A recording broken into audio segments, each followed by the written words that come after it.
You, John Fitzgerald Kennedy, do solemnly swear. I, John Fitzgerald Kennedy, do solemnly swear. That you will faithfully execute the office of President of the United States. That I will faithfully execute the office of President of the United States. And will, to the best of your ability. And will, to the best of my ability. Preserve, protect, and defend the Constitution of the United States. Preserve, protect, and defend the Constitution of the United States. So help you God. So help me God.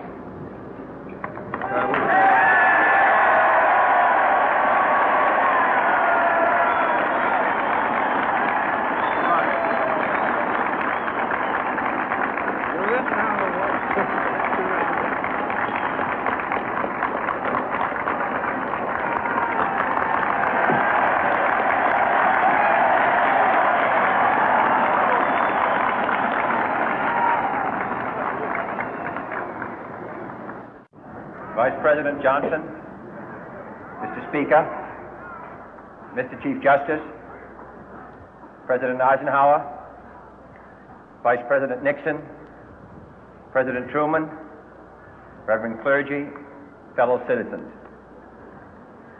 We observe today not a victory of party, but a celebration of freedom, symbolizing an end as well as a beginning, signifying renewal as well as change. For I have sworn before you and Almighty God the same solemn oath our forebears prescribed nearly a century and 3/4 ago. The world is very different now, for man holds in his mortal hands the power to abolish all forms of human poverty and all forms of human life. And yet the same revolutionary beliefs for which our forebears fought are still at issue around the globe. The belief that the rights of man come not from the generosity of the state, but from the hand of God. We dare not forget today that we are the heirs of that first revolution. Let the word go forth from this time and place to friend and foe alike that the torch has been passed to a new generation of Americans born in this century, tempered by war, disciplined by a hard and bitter peace, proud of our ancient heritage, and unwilling to witness or permit the slow undoing of those human rights to which this nation has always been committed and to which we are committed today at home and around the world.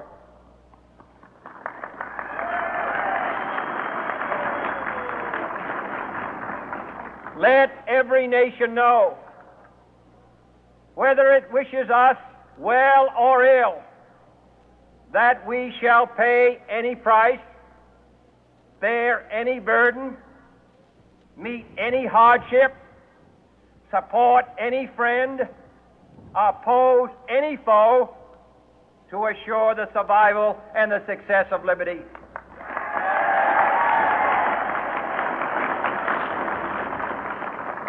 This much we pledge and more. To those old allies whose cultural and spiritual origins we share, we pledge the loyalty of faithful friends. United, there is little we cannot do in a host of cooperative ventures. Divided, there is little we can do, for we dare not meet a powerful challenge at odds and split asunder. To those new states whom we welcome to the ranks of the free, we pledge our word that one form of colonial control shall not have passed away merely to be replaced by a far more iron tyranny. We shall not always expect to find them supporting our view, but we shall always hope to find them strongly supporting their own freedom, and to remember that in the past, those who foolishly sought power by riding the back of the tiger ended up inside.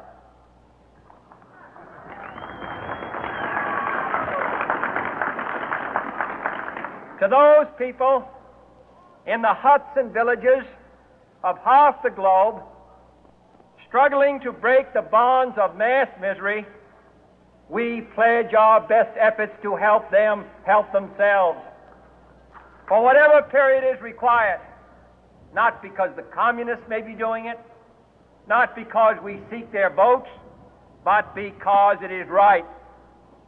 If a free society cannot help the many who are poor, it cannot save the few who are rich.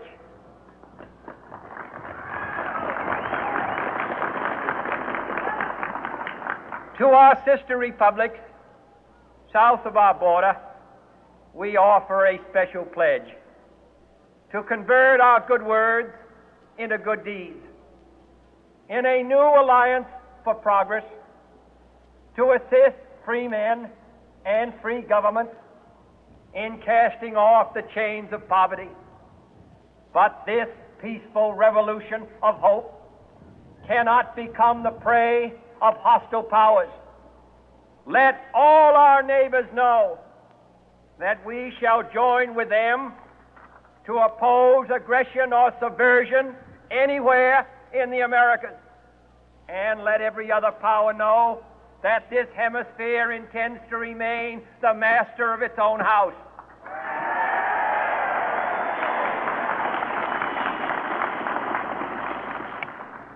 To that World Assembly of Sovereign States, the United Nations, our last best hope, in an age where the instruments of war have far outpaced the instruments of peace, we renew our pledge of support to prevent it from becoming merely a forum for invective, to strengthen its shield of the new and the weak, and to enlarge the area in which its writ may run. Finally, to those nations who would make themselves our adversary, we offer not a pledge, but a request that both sides begin anew the quest for peace. Before the dark powers of destruction, unleashed by science, engulf all humanity in planned or accidental self-destruction, we dare not tempt them with weakness, for only when our arms are sufficient beyond doubt can we be certain beyond doubt that they will never be employed. But neither can two great and powerful groups of nations take comfort from our present course, both sides overburdened by the cost of modern weapons, both rightly alarmed by the steady spread of the deadly atom, yet both racing to alter that uncertain balance of terror that stays the hand of mankind's final war. So let us begin anew, remembering on both sides that civility is not a sign of weakness, and sincerity is always subject to proof. Let us never negotiate out of fear, but let us never fear to negotiate.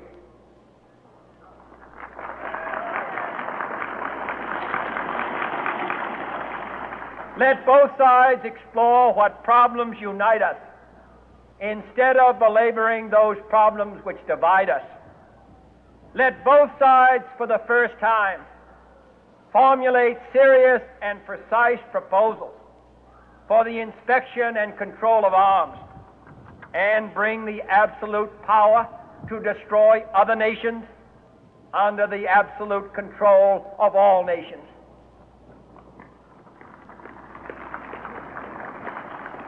Let both sides seek to invoke the wonders of science instead of its terrors.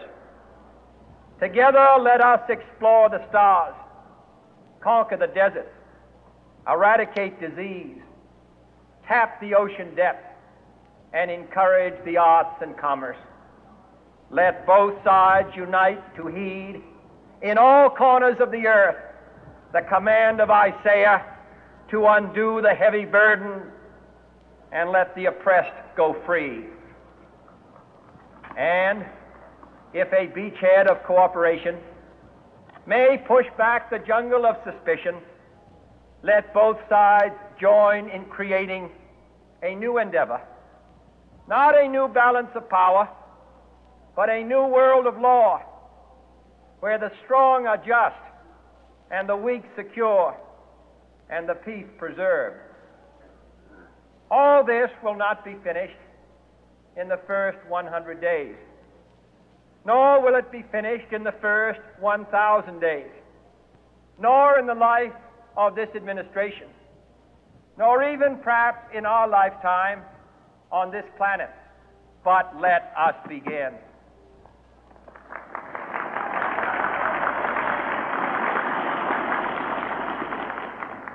In your hands, my fellow citizens, more than mine, will rest the final success or failure of our course.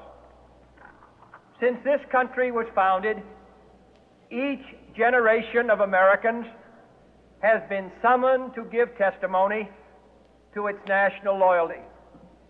The graves of young Americans who answered the call to service surround the globe. Now the trumpet summons us again, not as a call to bear arms, though arms we need, not as a call to battle, though in battle we are, but a call to bear the burden of a long twilight struggle, year in and year out, rejoicing in hope, patient in tribulation, a struggle against the common enemies of man, tyranny, poverty, disease, and war itself. Can we forge against these enemies a grand and global alliance, north and south, east and west, that can assure a more fruitful life for all mankind? Will you join in that historic effort?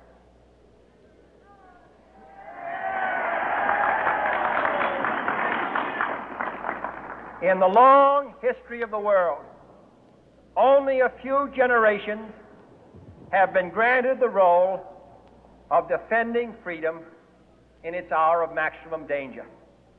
I do not shrink from this responsibility. I welcome it.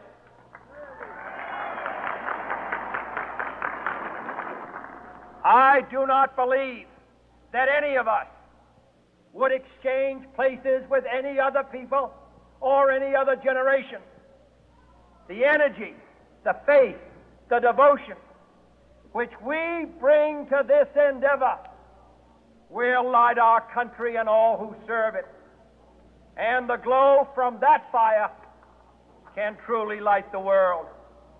And so, my fellow Americans, ask not what your country can do for you, ask what you can do for your country.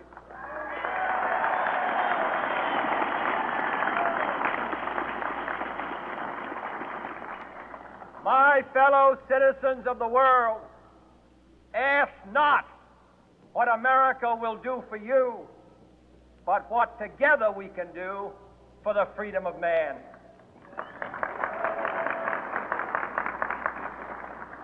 Finally, whether you are citizens of America or citizens of the world, ask of us here the same high standards of strength and sacrifice which we ask of you.